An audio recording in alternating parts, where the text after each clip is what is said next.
সম্মানিত ভিউয়ার্স, আসসালামু আলাইকুম। আপনারা দেখতেছেন সাফল্য চ্যানেল, ইউটিউব চ্যানেল। আর আমরা যে জায়গাটিতে আসছি এটা হচ্ছে কোন জায়গা ধরে ভাই? আম্বিয়ার মোড়, দামোদরপুর। আম্বিয়ার মোড়, দামোদরপুর। আর এখানে আছে হচ্ছে মমিনুল ভাই, উনি হচ্ছে এই ক্ষেতটি লাগাইছে। তো এটা কয় বিঘা জমি ভাই?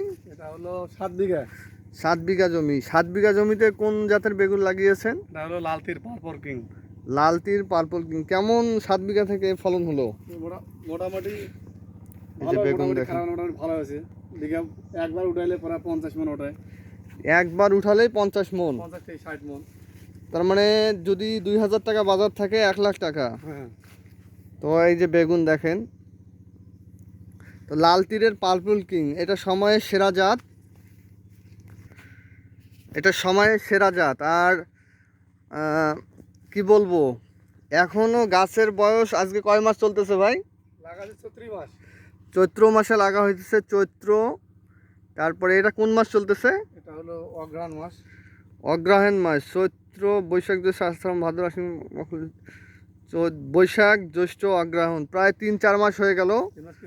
6 মাস হয়ে গেল। 6 মাস, 6 মাস, 6 মাস হয়ে গেল। এই যে বেগুন দেখেন, এখনও গাছের মধ্যে বেগুন।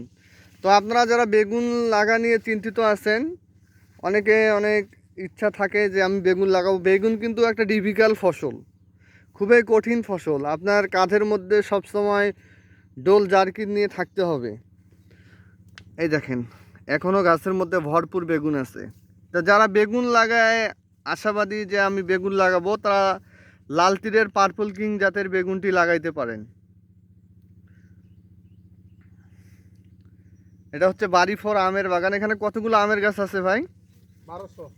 এখানে 1200 আমের গাছ আছে এবং গাছ থেকে গাছের দূরত্ব দেওয়া আছে 11.5 ফিট, 10.5 ফিট। 10.5 ফিট দূরত্ব দেওয়া আছে। গাছের গ্রোথও অনেক ভালো হবে। যারা এরকম আম বাগান লাগিয়েছেন তারা এরকম জাত লাগাইতে পারেন। সরাসরি চাষি ভাইয়ের সামনে মুখ দিয়ে শুনবো। ভাই, এটা আপনি জাত লাগিয়েছেন, বলতেছেন পার্পল কিং।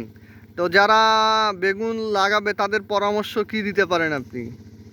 পরামর্শ মানে কিভাবে লাগা যাবে, ও, সমস্যা নাই, কীভাবে লাগা যাবে যোগাযোগ করে। তো সেভাবে পদ্ধতি আপনার হলো লাগাবেন হলো প্রতিটা গাছ 2.5 হাত পর পর লাগাবেন। ও, চারা যদি নাও রোপণ করতে পারেন তা নার্সারি থেকে নিয়ে নেবেন, ও। যে কোনো নার্সারি থেকে। তো এটা আপনি হলো কত করে চারার পিস নিয়েছেন? আমি নিচ্ছি এটা হলো 1.5 টাকা, 1 টাকা 50 পয়সা। 1 টাকা 50 পয়সা। তো কোথা থেকে নিয়েছেন বীজটি? আমি এটা নিচ্ছি হলো আপনার হলো বদরগঞ্জ। বদরগঞ্জ। এটা একটা হলো পলি হাউসে তৈরি চারা। তো এই চারাটি লাগিয়েছেন এবং দেখুন এখনও বেগুন আছে। গাছের বয়স শেষ কিন্তু বেগুনে ভরপুর, বেগুনে ভরপুর।